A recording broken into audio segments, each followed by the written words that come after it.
Muita paz a todos. Esses momentos que nós nos reunimos na Casa Espírita são momentos considerados muito importantes para todos nós, né? São graciosos, porque nos dá o ensejo de estarmos buscando aquilo que é útil, é utilidade. E a utilidade da nossa vida, ela nos representa no futuro uma forma de bem-estar, uma forma de estarmos mais orientados acerca da direção que nós devemos tomar, né? Então é assim, então é na Casa Espírita que a gente acaba por aprender muitas coisas que nos ajudam nesse mistério. Minha gratidão a todos que me permitiram que eu estivesse aqui nessa oportunidade para apresentar o meu trabalho. Jesus de Nazaré, ele estava reunido com seus discípulos à beira do mar da Galileia, e naquela reunião já se fazia um presente, uma boa multidão, e sem que Jesus desse conta, realmente essa multidão foi aumentando, e ele aproveitou aquela oportunidade, pediu licença a Pedro, Simão Pedro, se dirigiu à embarcação e sentou-se na embarcação. Dali era possível ele ver aquelas pessoas que estavam ali em busca de socorro. Muitas queriam saber acerca daquilo que ele vinha ensinar na terra, outras porque precisavam socorro para os seus corpos físicos, né? E Jesus aproveitou aquela oportunidade, agora via todo aquele pessoal reunido, ele começou a pregar, começou a trazer os seus ensinamentos, e foi exatamente para isso que ele veio à terra. E aí ele começou a dizer que aquele que semeia saiu a semear, e uma parte das sementes caíram no caminho, na preparação, obviamente, da semeadura. Uma parte caiu no caminho, uma outra parte caiu em terras onde havia pedregulhos, e como não havia uma altura de terra compatível, as plantinhas nasceram, e o sol veio, foi muito forte, e mataram aquelas plantas. A primeira parte, que a semeadura caiu no caminho, as sementes caiu no caminho.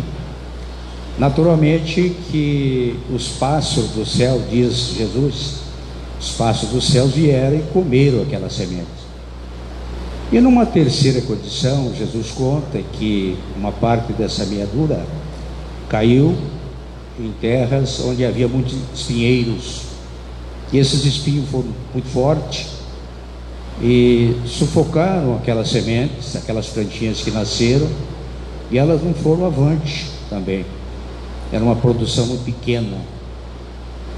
E numa terceira situação, ele conta que o semeador lançou sementes num terreno fértil, era um terreno bom, e esse terreno ele deu frutos.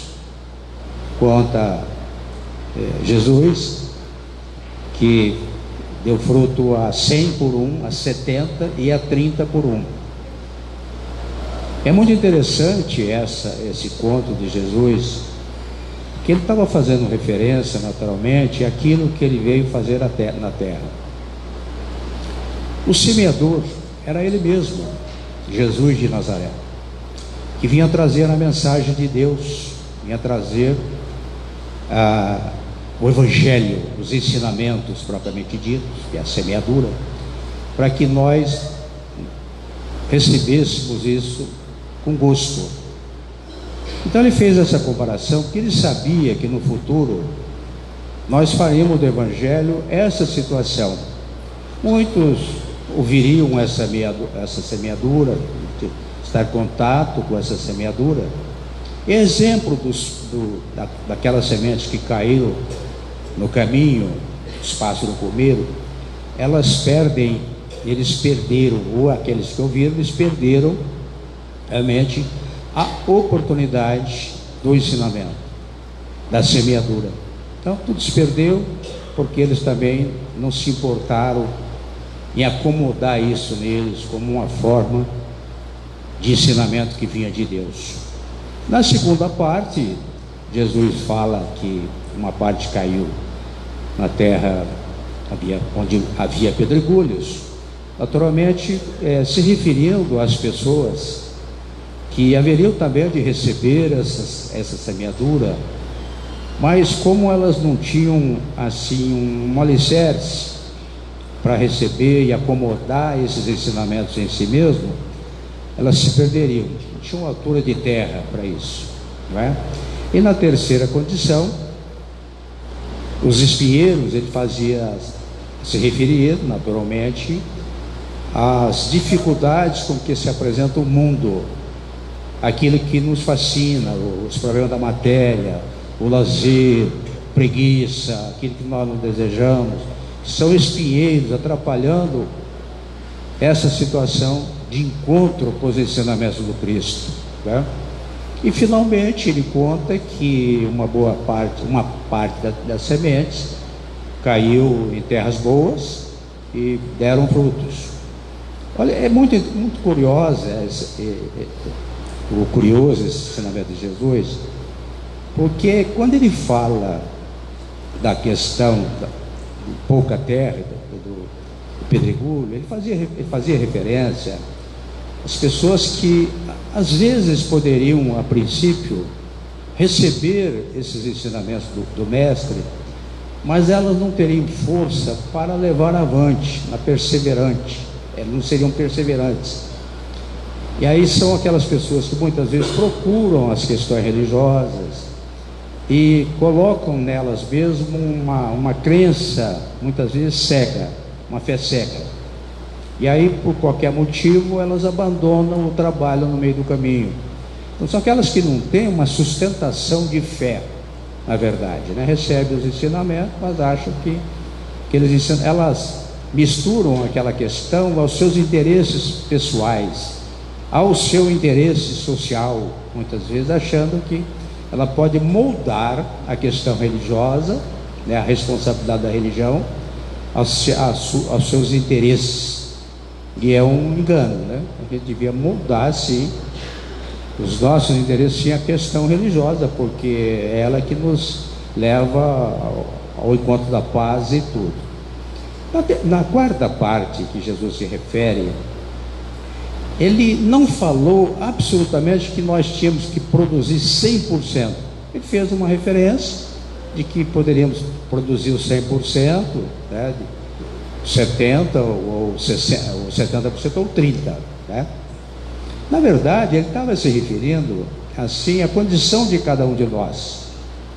Não é cobrado absolutamente assim que tenhamos que produzir na terra em termos de amor, em termos de trabalho, em termos de boas ações, né? Dar essa contribuição que teria 100%.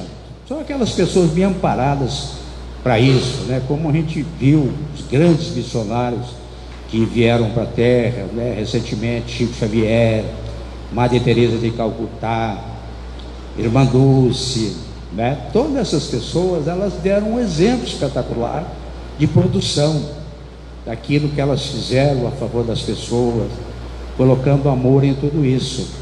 Então isso é muito importante, porque elas receberam a conscientização da responsabilidade do Cristo no coração, porque não bastaria somente elas terem o conhecimento da semeadura, mas se não colocasse em prática isso nas boas ações, né?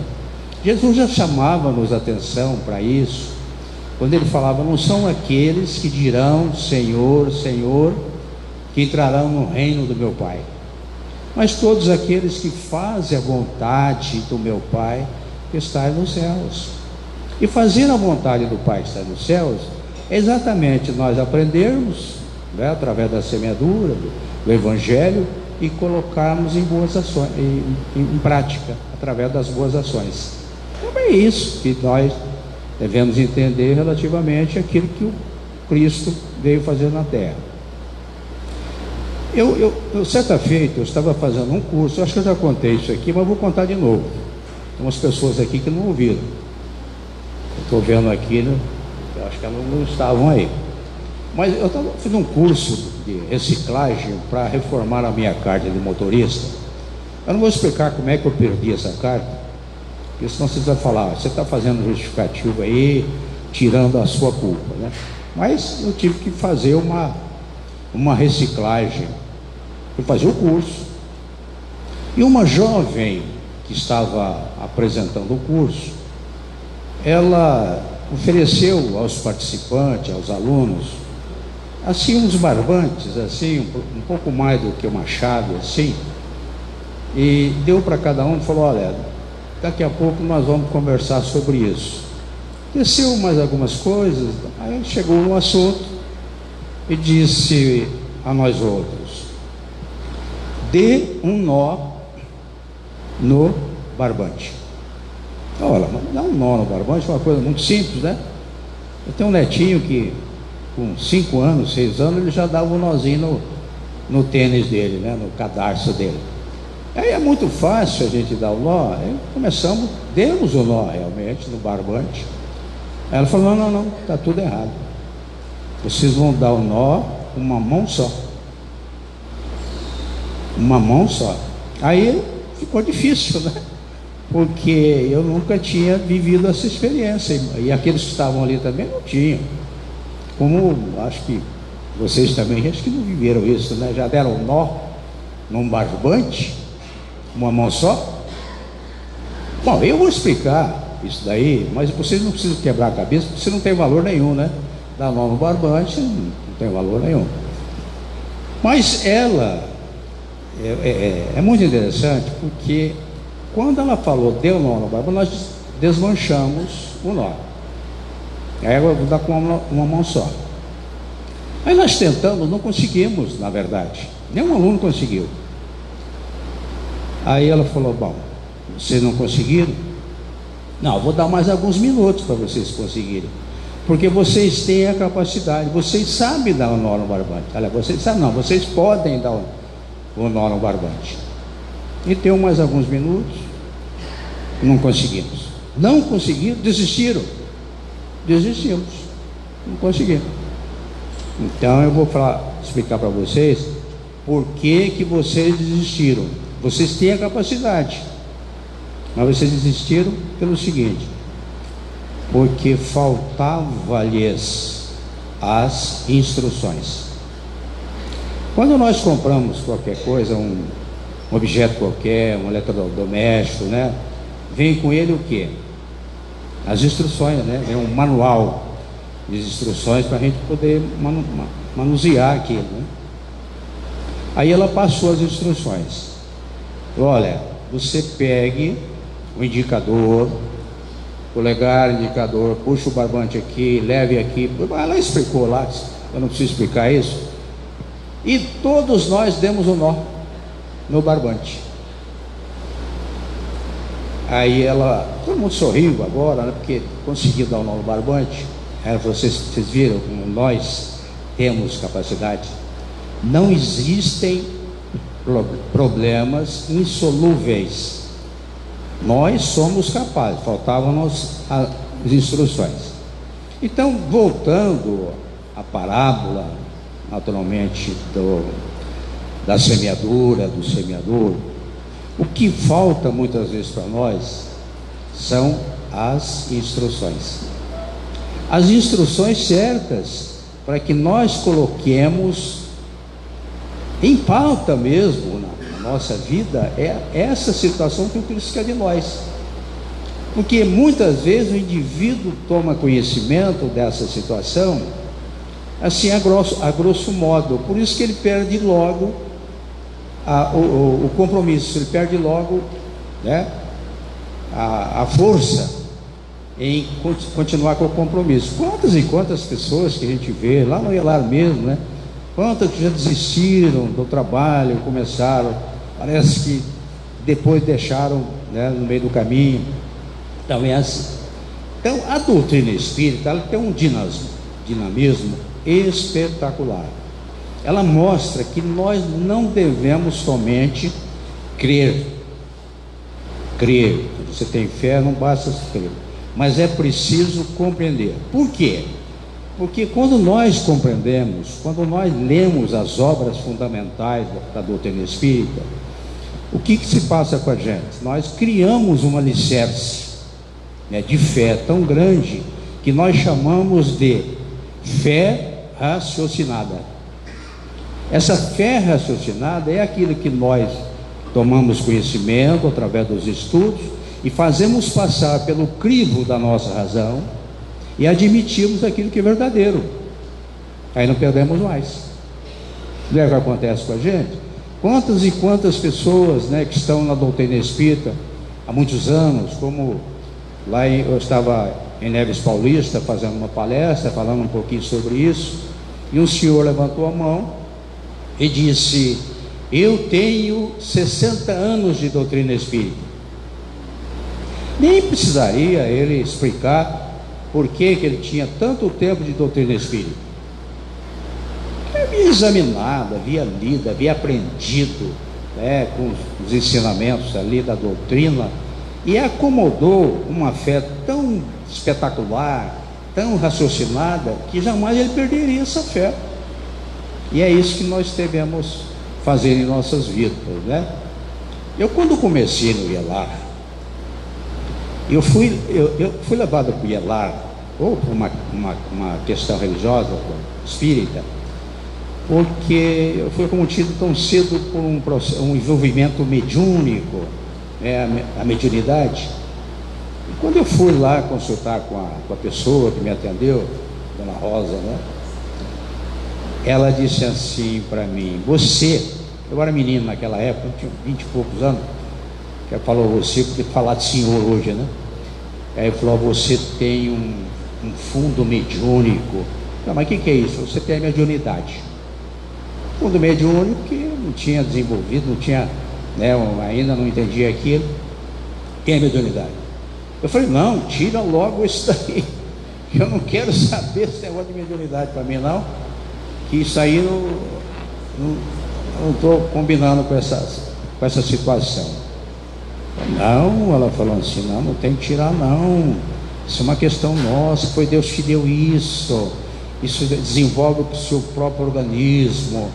E aliás, ela falou para mim assim: é uma coisa muito boa que está acontecendo com você, porque todos nós, de uma forma geral, temos a mediunidade. Tem pessoas que ela tem a mediunidade no sentido mais ostensivo, né, de apresentar fenômenos espirituais.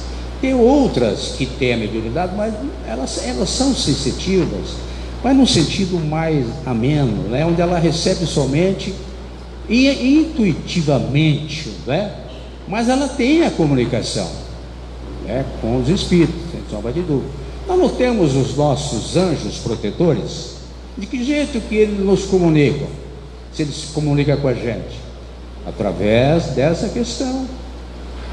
Intuitivamente eles dão os conselhos, né? A gente tem que ouvir, né? Que aí a gente chama de mediunidade. Pois bem, mas aí eu estou contando isso por quê? Que eu estou contando isso? Que eu comecei na doutrina. Ah, sim, é porque eu vinha de uma questão católica e eu questionava acerca disso. Queria saber se eu estava no caminho certo. E aí então, bom, eu tive umas passagens na minha vida depois que já não me permitiu que eu não tivesse mais dúvidas acerca disso. Então eu ficava observando as pessoas que subiam à tribuna, que davam as instruções, que davam as palestras, que davam os ensinamentos, para ver se elas não tinham assim mau exemplo, Falei, basta ela dar um mau exemplo, eu já estou indo embora daqui, né? Mas isso não aconteceu. Você sabe por que não aconteceu? Porque as pessoas que leem a doutrina espírita, que aprendem, que pregam, que fazem, que participam efetivamente, elas acabam tendo essa fé racional, né? E passa essa seriedade para nós. É o que a doutrina espírita está passando para nós, essa seriedade. É o que Kardec teve realmente muita preocupação em trazer a nós outros a doutrina espírita num processo verdadeiro. Ele trouxe a doutrina espírita assim, racionalmente falando, dentro do processo natural, da natureza, né, que ela jamais perderá a credibilidade. Num processo filosófico que ela explica e traz, e se como não bastasse isso, Kardec teve um cuidado especial, porque não bastaria nós ficarmos somente envolvidos pela filosofia, pela ciência verdadeira, né, o natural, as leis de Deus, né, que são verdadeiras dentro do processo científico, mas nós precisávamos da transformação. E a transformação vem para nós outros através do Evangelho. É isso, por isso a semeadura. Então eu queria fazer referência, quando eu falei do nó no barbante, eu estava falando realmente que faltava nas pessoas, que é do Evangelho, propriamente dito, que nos leva realmente a esse compromisso para com Deus, através do Cristo, né? Então Kardec, ele teve esse cuidado. Olha, para vocês terem uma noção, como ele tinha cuidado com isso. Ele desenvolveu, ele montou um núcleo de observação lá em Paris, e ele fazia assim com que aquelas mensagens que estavam acontecendo naquela oportunidade viessem para que ele fizesse a avaliação. E como não era nada por acaso, realmente ele recebia essas mensagens ali. E ele, para avaliar essas mensagens, ele desenvolveu um método da ciência, que nós chamamos de método experimental. Esse método experimental que Kardec usou, ele tinha como função, eu estou dizendo isso para vocês, para a gente se firmar nós estamos frente a algo espetacular, que nós estamos recebendo aqui na Terra, através da doutrina espírita, coisa que está vindo como uma bênção para todos nós, nos informando, porque isso vem do alto, isso vem lá de Jesus de Nazaré, porque ele é o patrono de tudo isso, é o diretor de tudo isso. Quando ele formaliza o Evangelho,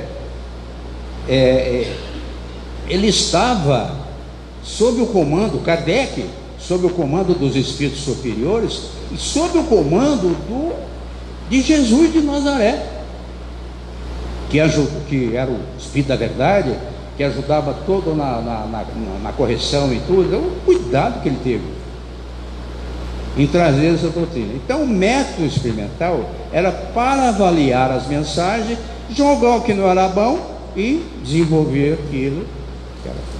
Avaliava as mensagens, os fenômenos de uma forma geral, para depois desenvolver a teoria. Então isso é assim, porque ele avaliava. Por que os espíritos são felizes? Ele consultou os espíritos, por que eles eram felizes? Aí os espíritos disseram que eles eram felizes, que vieram na Terra, fizeram isso, fizeram aquilo, praticaram as boas ações, vivenciaram o Cristo no coração e na prática, eram felizes. E por que os espíritos são infelizes? São infelizes porque não tiveram boa prática, fizeram coisas erradas, né? Não fizeram boas ações. Aí ele desenvolveu: os espíritos são felizes, tendo em vista as suas boas ações, sua bondade, amor. E os espíritos são infelizes, tendo em vista aquilo que eles fizeram, não fizeram absolutamente. Não é o que o Cristo dizia, né? Falava isso, que A exemplo do pastor, naquela mensagem, né? Que o Filho do Homem vier, apartará aqueles, a exemplo do bom pastor, à direita ele colocará as ovelhas, à esquerda ele colocará os cabritos, aí dirá ao da direita, né? Bem-vindos sejam em nome do meu Pai, porque eu tive sede e me deste de beber, eu estava faminto e me deste de comer, estava enfermo e foste visitar-me, estava no cárcere, foste ver-me. Aí eles perguntaram logo: mas Senhor, como é que aconteceu isso?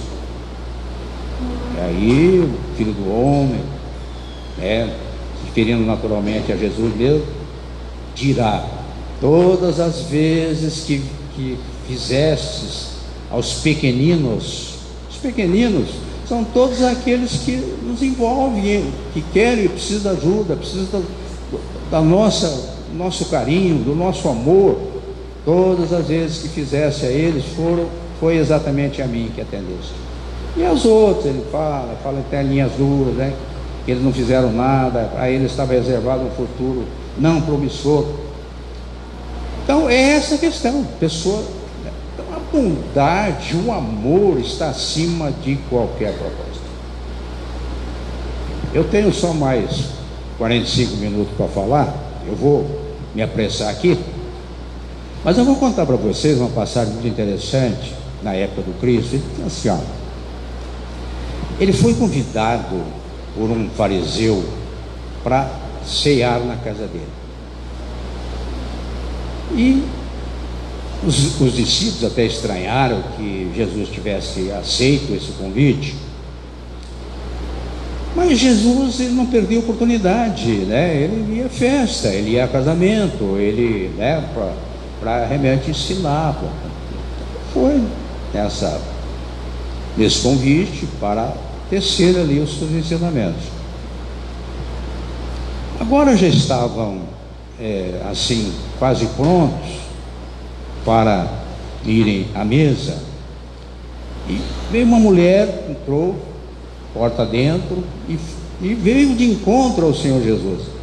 Aquele homem que havia convidado Jesus de Nazaré, ele conhecia aquela mulher, sabia que era aquela mulher, e em pensamento ele achou que devia barrá-la. Mas como Jesus estava ali, respeitando obviamente, ela foi até encontro de Jesus, ajoelhou-se aos seus pés e começou a chorar. Chorava copiosamente, as suas lágrimas eram derramadas sobre os pés de Jesus. Fez assim por alguns instantes, enxugou os pés. Ela tinha uma vasta cabeleira, que ela enxugava os pés do mestre com a própria cabeleira. Fez isso por alguns instantes, levantou-se, trazia com ela um bálsamo, era costume na época, era um perfume. Estampou aquele recipiente e jogou sobre a cabeça do Senhor Jesus. Feito isso, ela beijou a cabeça do Senhor Jesus, e Jesus de Nazaré, vendo toda aquela cena, aquela situação toda, ele olhou para o fariseu e percebeu que o fariseu estava contrariado com toda aquela situação. Aí ele disse assim: Simão, eu preciso falar contigo. E na primeira oportunidade Jesus foi dizendo: olha, quando aqui cheguei, você não me ofereceu água para lavar os meus pés, para banhar os meus pés. Você não me ofereceu perfume para ungir os meus cabelos. Mas essa mulher não cessa de fazê-lo. Ela já lavou meus pés, já enxugou meus pés, já beijou meus pés, já beijou a minha cabeça, já me jogou esse perfume sobre a minha cabeça. Por isso, em verdade vos digo. Agora ele se referiu, né, coletivamente. Em verdade vos digo, muitos pecados lhe serão perdoados por muito amar.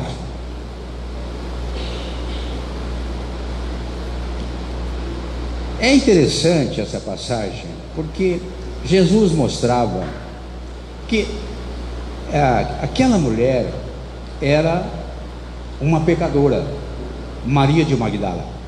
Eu não vou contar a história de Maria aqui, que na outra palestra eu vou contar. Olha, essa mulher, ela foi um baluarte do Evangelho nascente. Maria. Ela visitara Jesus. A princípio ela se equivocara quanto à direção que ela devia tomar aqui na terra, né? A gente conhece a história dela. Mas ela conhecera Jesus de Nazaré através de uma serviçal que participara dos ensinamentos do mestre, que a Maria não estava bem, né? Ela estava passando por algum processo depressivo, aí ela foi visitar Jesus. Participou efetivamente de pregações de Jesus, por isso que ela estava ali agora. Aí Jesus aproveita o momento para mostrar realmente que ela era uma pecadora, porque o fariseu já conhecia, ela é uma pecadora, mas havia se transformado. Ora, por isso que Pedro falava que o amor é capaz de cobrir multidão de pecados. Então Jesus se referia a isso. Qual de nós, né?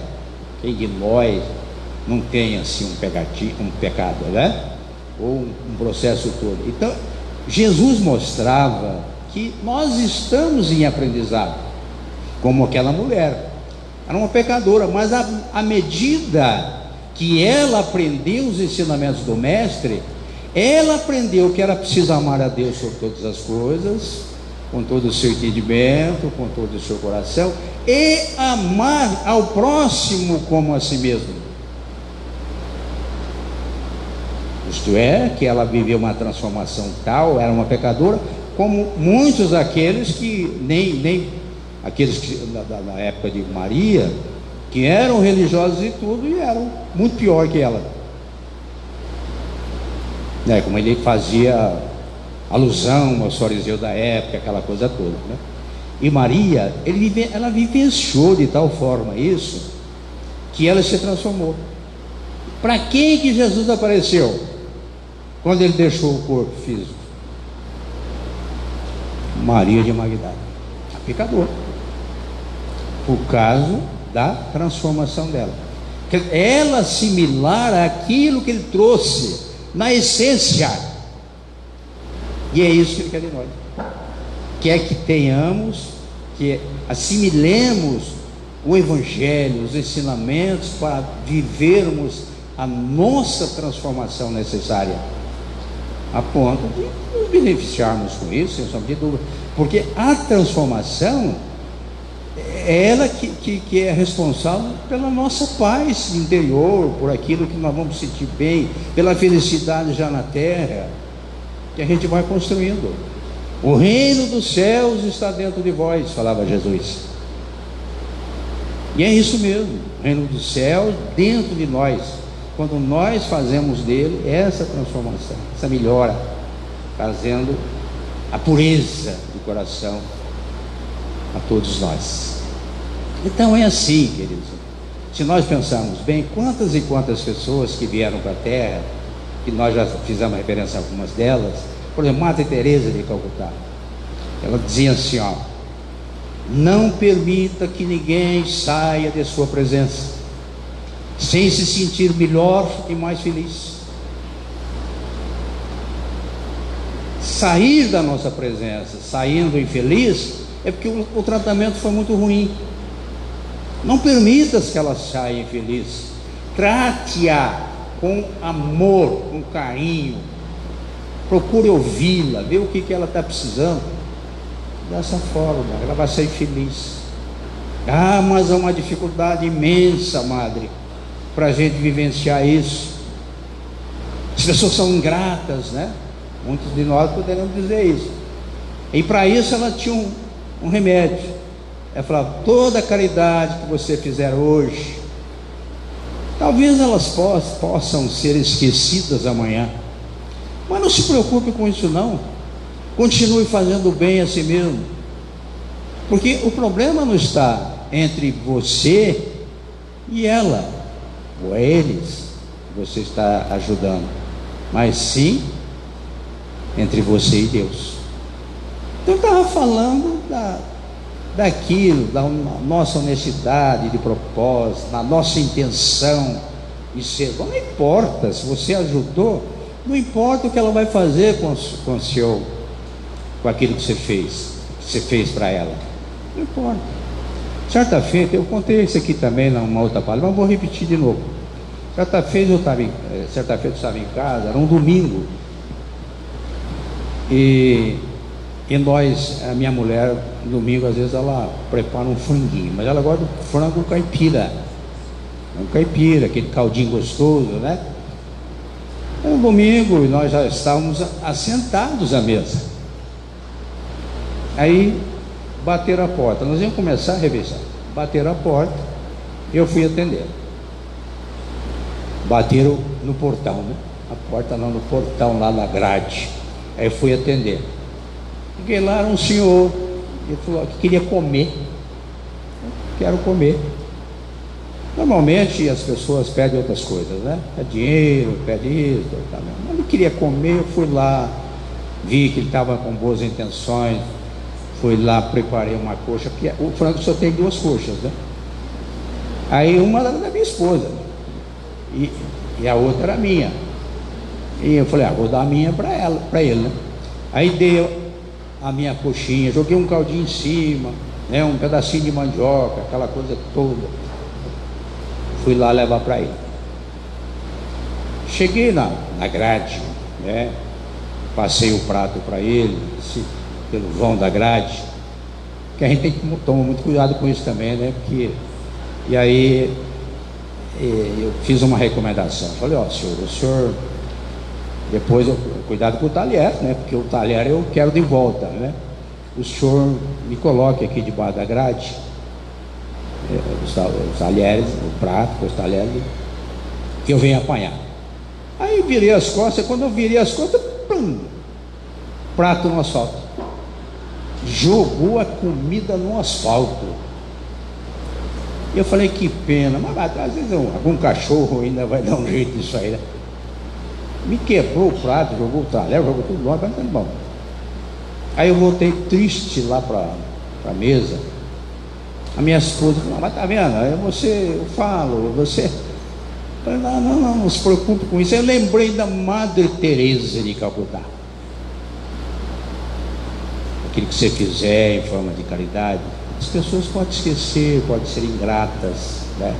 Pode fazer o que você quiser daquilo que você fez, mas o que manda é a sua honestidade e propósito, porque é Deus que está vendo isso. Então, gente, continuemos fazendo a caridade, da maneira com que nós acharmos melhor e tudo, porque afinal de contas, as pessoas que precisam da caridade, a gente não pode verificar o histórico dela, como certa feita um rapaz que trabalha conosco lá no banco, estava contando a história para o outro, que a esposa recebeu a visita de uma mulher, até mal vestida, e a mulher queria umas coisas, ela atendeu, deu o que ela precisava. Aí o camarada falou: não, manda você trabalhar. O que é isso, vagabundo? Manda trabalhar. Aí eu falei: tá bom. O rapaz falou, o que deu, né, as coisas. Falou: tá bom. Você daria trabalho para ela? Não. Pois é. Mas como é que você manda ela trabalhar? Quem é que vai dar trabalho para ela? Não entendi. Tem muita malandragem, mas a gente vai sondar, né? Mas mesmo assim, mesmo aqueles malandros, porque o indivíduo acha que queria dinheiro aqui do prato, né? Mas o que nós vamos fazer? Vamos ajudar, fazer as boas intenções nossas, fazendo a nossa parte. Que Deus nos abençoe, nos proteja nos dê muita alegria para continuarmos a grande luta que nós empreendemos no caminho da nossa evolução. Boa noite a todos. Muito obrigado.